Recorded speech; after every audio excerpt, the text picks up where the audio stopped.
orang yang sudah yang dia bunuh, atau orang yang dia bunuh, misalnya Cahyo bunuh Wahyu nih, dia bisa hidupin, ya kan, atas perintah Allah.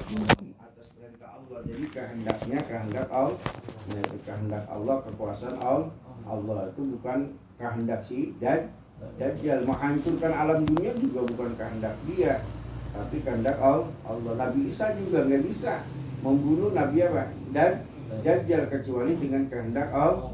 Makanya kan ada dalam ratib bismillah, walhamdulillah, wal khairu wasyarru bima syaa. Bismillah dengan nama Allah, wal khairu kebaikan, wasyarru dan keburukan, bima syiatillah dengan kehendak Allah. Itu kan yang diajarkan dalam apa? Ratib al-Haddad oleh Abdullah al-Haddad. Yaitu wallahu a'lam bisiri wa asrarul Fatihah.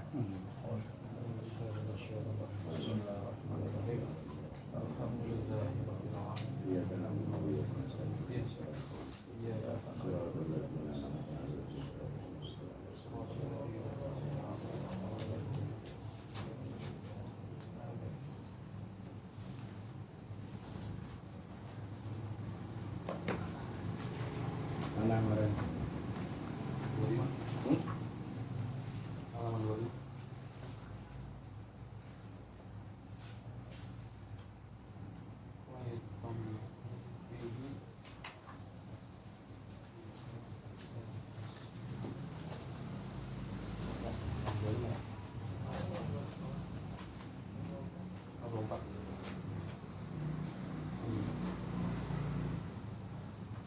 Dia baca yang kemarin jadi perlu disolah. Saya baca bareng dari perlu disolah. Bismillahirrahmanirrahim. Furudus sholatin niyah wa takbiratul ihram wa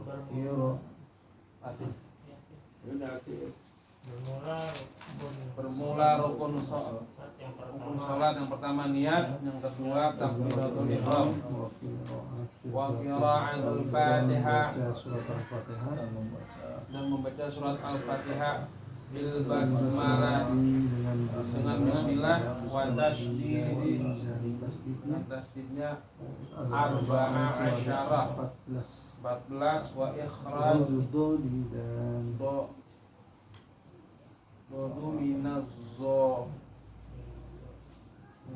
walaysa fil Fatihah dengan belum walaysa terus dengan walaysa bil Fatihah zo'an. Iya. Jadi fardu sholat nih, sebelum kita masuk yang lain biar kita pahamin. Pertama niat, ya kan? Niat. Ini jangan sampai kalau ada orang yang mengatakan dalilnya niat itu apa, ya kan? Innamal a'malu binniyat, mereka tidak apa? Bukan innamal a'malu binniyat, ya itu kata dia itu bukan hadis itu. Itu bukan hadis itu, tapi para ulama kita, orang-orang ahlus sunnah mazhab Syafi'i itu adalah hadis yang umum, yang aja termasuk daripada kita melakukan sholat. Makanya Imam Syafi'i itu mengatakan sebagai rukun sholat. Tapi bagi mereka itu yang namanya niat ya tidak harus yang diucapkan, kata mereka. Kita sepakat, ya kan? Kita sepakat kepada mereka bahwa niat itu tidak wajib diucapkan. Cuma pengucapan itu adalah sebagai apa? Wasail. Sebagai perantara. Perantara apa? Perantara untuk meyakinkan si hati qalbiyah namanya, untuk melakukan apa? Niat. Jadi kita sepakat tuh. Niat itu ada di dalam hati. Nah, kalau andai kata niat itu diucapkan, itu cuma wasail, ya kan? Wasail sebagai apa? Sebagai perantara, sebagai cara untuk apa? Membantu daripada hati. Nah itu. Jadi ingat tuh. Jadi rukun sholat itu ada yang disebut dengan apa? Rukun qalbiyah. Nah rukun qalbiyah inilah yang disebut dengan hati. Nah qalbiyah itu hati nih. Nah hati ngapain? Yaitu nih niat. Itu. Jadi kalau orang nggak ngerti itu rukun qalbiyah, apa itu rukun qalbiyah, dipastikan dia nggak pernah duduk di majlis taklim, dia nggak duduk di pengajian. Gitu. Karena memang rukun sholat itu apa? Ada yang disebut dengan rukun apa? Qalbiyah, ada yang disebut dengan rukun qauliyah, ada yang disebut dengan rukun fi'liyah. Itu kan cuma 3 tuh. Qalbi, iya kan? Mulut, gerak, iya kan? Nah gerak itu disebut dengan fi'liyah. Jadi harus paham tuh. Kalau ditanya sama orang, jadi harus paham. Jadi sholat itu ada 3. Kalau dia tanya, sholat, rukun sholat ada segini, misalnya kan, ya biarin. Tapi kalau kita bilang 3, kita bisa jabarin. Tuh, yang pertama, qalbiyah, paham? Qalbiyah. Terus yang kedua apa? Qauliyah. Qauliyah apa? Takbiratul nah, nggak boleh qauliyah itu di dalam hati, enggak ngucap. Enggak Allahu Akbar. Sah enggak? Enggak sah. Karena itu termasuk rukun qauliyah. Nah, rukun qauliyah dengan rukun qalbiyah ini harus bareng. Yang itu disebut dengan takbiratul ihram dengan niat. Ya kan? Allah niat di dalam hati saya sembahyang apa? Zuhur 4 rakaat atau zuhur aja kita sebut. Udah begini aja kalau kita udah paham. Allah, pikiran kita apa? Udah meyakinkan hati bahwa itu sembahyang zuhur. Nah itu qalbiyah. Berbarengan dengan rukun qalbiyah yang namanya takbiratul ihram. Paham? Tuh ingetin tuh. Jadi qalbiyah itu apa nih? Niat. Nah kemudian salah satu rukun qauliyah adalah takbiratul ihram. Jadi bagaimana rukun qauliyah? Menurut sebagian ulama bahwa rukun qauliyah takbiratul ihram, rukun qauliyah nih, ya kan? Yang penting apa tuh? Kuping kita denger. Ya kan? Kita ngucapin. Nah, kan begitu dong. Kayak berbisik, paham nggak? Sah nggak? Sah. Karena dia sir. Cuman kalau kuping kagak dengar, dia diam aja. Dia kata dia itu hati. Nah kalau itu dia bilang rukun qalbiyah, berarti apa? Dia nggak ngaji. Sah atau tidak sah? Ya kalau dilihat ini ya kagak sah. Karena dia apa? Qauliyah. Iya kan? Takbiratul ihram itu qauliyah. Jadi sebatasnya apa? Didengar oleh kuping kita. Enggak perlu kuping tetangga enggak. Kalau tetangga kita kagak dengar, masalah enggak? Enggak. Yang penting Allahu Akbar. Ya kan? Allah bukannya apa nih? Qalbi, tapi qauliyah harus diucapkan. Kalau enggak diucapkan, enggak sah. Mulut kita enggak komat kamit, enggak sah. Yang penting mulut kita Allah, ngomong tuh Allah, ya kan? Allah walaupun pelan. Tapi kalau diem aja berarti qalbiyah. Padahal takbiratul ihram masuk rukun qauliyah. Paham, diingetin. Jadi rukun qalbiyah udah cuman atu. Itu nih niat. Yang kedua rukun qauliyah itu adalah apa? Takbiratul ihram. Paham tuh? Ingetin aja takbiratul ihram itu qauliyah. Jangan sekali-kali kita takbiratul ihram di dalam hati, maka hukumnya tidak sah. Paham? Itu. Jadi biar kita sebetulnya kita nggak perlu belajar yang lain dulu sebelum sholat kita, karena sholat adalah inti daripada segala kehidupan. Tuh. Dari itu kalau sholatnya udah kita bisa mau ngapain aja enak. Paham? Kita nggak bisa membedakan mana qalbiyah mana qauliyah. Tanya ya orang yang sholat ya. Coba berapa banyak orang yang sholat, ya kan? Ya kan kata di Hidayat ya pantas, ya kan umat Islam seperti itu. bedain rukun qauliyah sama apa qauliyah aja kagak paham. Nah itu ya, mau baca hadut tek padahal itu yang dia pelajarin dulu ya kan.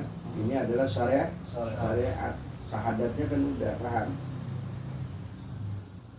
Wa qiraatil Fatihah, baca Fatihah termasuk rukun ini nggak boleh baca Fatihah ya kan, harus diapain? Diucapkan, namanya qauliyah. Kalau cepet banget baca sholat lu, di dalam hati yang nggak sah. Mengapa? Lah kan Fatihah rukun qauliyah, paham? Rukun qauliyah. Ya, ingetin takbiratul ihram rukun Fatihah rukun qauliyah itu diucapkan itu. Bil basmalati, dengan bismillah ya kan. Kalau mazhab Imam Syafi'i, kalau Fatihah tanpa bismillah tidak sah. Kecuali Imam Malik dan Imam Ahmad bin Hambal dalam surat riwayat mengatakan bismillah itu bukan termasuk dari suratul Fatihah ya kan. Itu menurut mereka, tapi ya boleh-boleh aja kita menghargai. Cuma kalau andai kata kita berada di kampung kita sebetulnya, karena serba salah juga kadang-kadang orang sholatnya nih wudunya Imam Syafi'i, giliran dia sholat jadi imam bismillah dia nggak baca ya kan. Ini dalam mazhab Imam Syafi'i tidak diperkenankan, namanya talfik, so gaya-gayaan, paham nggak? Ya seharusnya dibaca aja bismillah, karena dia mazhab Imam Syafi'i. Nanti ditanya, memang mazhab yang mana yang nggak baca bismillah? Kagak tahu. Berarti dia ngikut yang nggak. Kalau begitu ngikut aja yang udah ada, yang apa, yang sudah biasa ya baca aja itu bismillah, termasuk daripada apa? Suratul Fatihah, paham? Jadi kalau ada orang itu, tapi kita yakin bahwa orang yang tidak membaca bismillah mungkin dia sirkan agar apa? Agar yang di belakangnya mazhab Imam Syafi'i itu apa? Tidak batal, ya kan? Dia sirkan, dia baca bismillah cuman kedengaran di mana? Kedengaran di kuping, tidak kedengaran di tetangga, ya kan? Kita husnuzon, kita yakin. Jadi jangan nggak yakin. Kalau kita nggak yakin dia nggak baca bismillah, maka sholat kita tidak sah dan wajib mufarokoh kalau kita nggak mau batal. Jadi mufarokoh bagaimana? Kita batalin ngikutin imam, tapi kita sholat gerakannya sama, tapi kita bacanya sendiri. Misalnya Fatihah, dia baca Fatihah, baca surah itu kita baca surah, dia ruku, kita ruku, tapi kita nggak ngikutin imam. Kenapa? Kita mufarokoh karena kita beranggapan bahwa imam itu apa? Jalannya udah beda. Ya enggak, dia kesempet, kita kecakung. Tapi kalau kita yakin ya enggak, husnuzon bahwa dia membaca bismillah, ya kita ikutin. Kita ikutin. Makanya kita kalau di tempat ya kayak misalnya di Masjid As-Sholihin, kan mazhab Imam Syafi'i itu baca bismillah, ya kan? Nah, kalau ada khotib ntar jadi imam tanya, "Bang, ntar baca bismillah enggak?" Kagak. Ini Bang, ingin baca aja Bang, karena di sini apa? Kebiasaannya baca bismillah. Masalah urusan abang sendiri kagak apa-apa, tapi hargain apa? Hargain orang sini baca bismillah, karena di sini kebanyakan mazhab Imam Syafi'i membaca bismillah, paham? Tapi kita nggak perlu ribut kan? Itu persoalannya begitu, nggak perlu ribut. Tuh, jadi itu rukun apa? Bismillah termasuk rukun qauliyah. Cuman tasdidnya ya kan, ingetin yang ada 14, war dod dengan zo, walad do. Yang ini apa nih? Ujung lidah tetap di mana? Di langit-langit, ya kan? Walad do. Ntar terakhirnya lin. Nah, itu. Jadi jangan zo, ya kan? Walad zo lin. Zo itu nggak boleh. Karena kata Imam Ahmad Al-Habsyi bahwa di dalam Fatihah tidak ada huruf zo, yang ada huruf dod. Itu huruf dod tuh yang ada, tidak ada huruf zo. Nah itu. Nah, di situ kalau orang sudah baca, tapi kalau dia lahannya rusak gimana? Ya tidak menjadi masalah, ya kan? Cuman dia jangan jadi imam, harus kudu tahu, ya enggak Pak? kayaknya bapak nggak bisa membaca huruf dot, yang nggak lebih baik ada yang lebih fasih mengatakan membaca huruf dot, dia aja dapat jadi imam. Tapi kalau sholatnya sin, kan kita nggak tahu tuh mana dot mana zo, ya kita nggak tahu. Kita ngikutin apa tuh? Imam. Iya, ngikutin apa? Kalau kita nggak tahu ya kita ngikutin aja semuanya. Iya. Karena sholatnya Rahasia. iya nggak kenceng, maksudnya kagak sir. Boleh nggak ngikutin? Boleh. Boleh, ya kan? Ada orang apa? Surat Fatihah dia kagak bisa baca. Jadi dia kalau sholat kagak mau apa? Kagak mau sendiri. Dia apa maunya jamaah. Dia maunya bersolat jamaah, kagak mau dia ketinggalan. Dan ternyata apa? Dia sholat sendiri, dia nggak bisa baca Fatihah. Dia nggak bisa baca Fatihah. Nah itu akhirnya apa? Menurut suatu riwayat, ya nggak, guru-guru kita itu daripada itu apa? Haji Mbah Khalil bin Ki Abdul Latif Al-Bangkalani mengatakan udah baca ini, kata dia, ya kan? Tetap sah karena memang boleh lu baca sendiri, apa yang lu bisa baca. Yang penting tujuannya apa? Menghadap Allah. Jadi jangan dijadikan dalil gara-gara kita Fatihah kita kagak fasih, kita nggak mau sholat. Paham? Ya udah, yang penting kita ngadep Allah. Ya kan? Karena yang kita bisa apa? Subhanallah, kata Imam Abu Hanifah. Kita bisa takbiratul Allahu Akbar, Bismillahirrahmanirrahim, kita ruku. Rukunya nggak pakai Subhana Rabbil A'la wa bihamdihi, dibaca Bismillah. Ya kan? Takbirnya Sami Allahu liman hamidah, nggak baca lagi Rabbana lakal hamdu, Bismillah. Emang dia bisanya Bismillah, Rabbana lakal hamdu bisa.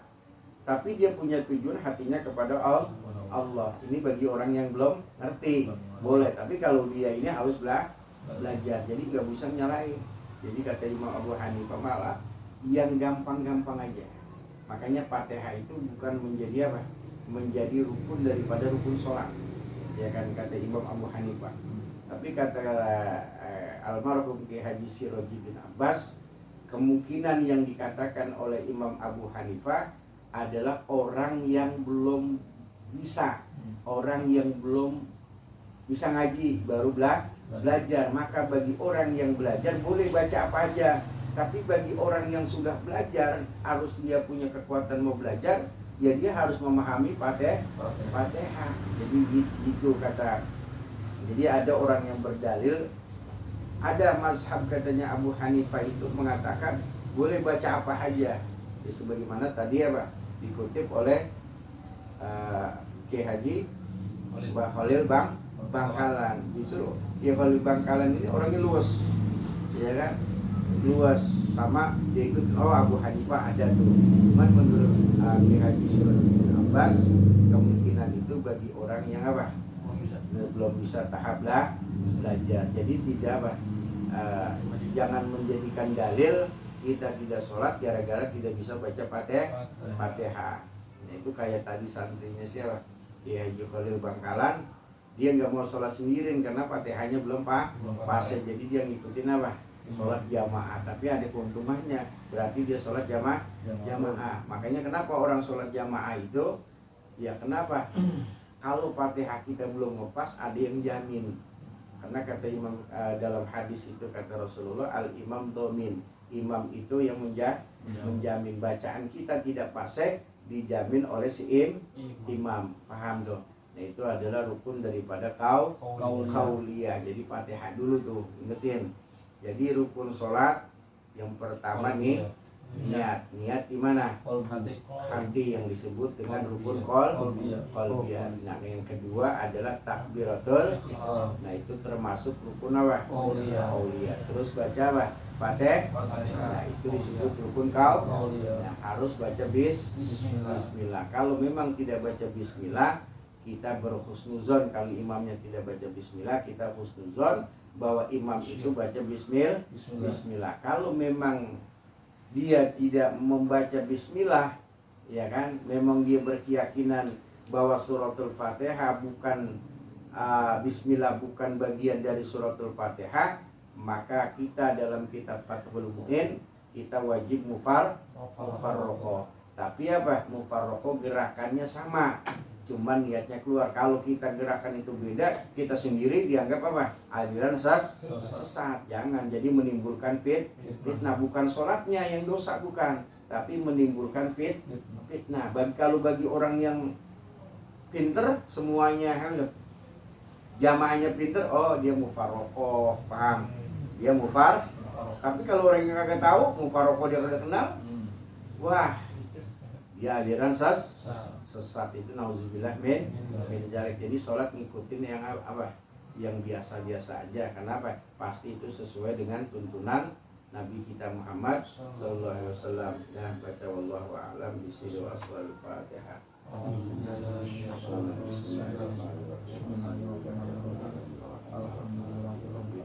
Iya, kenapa?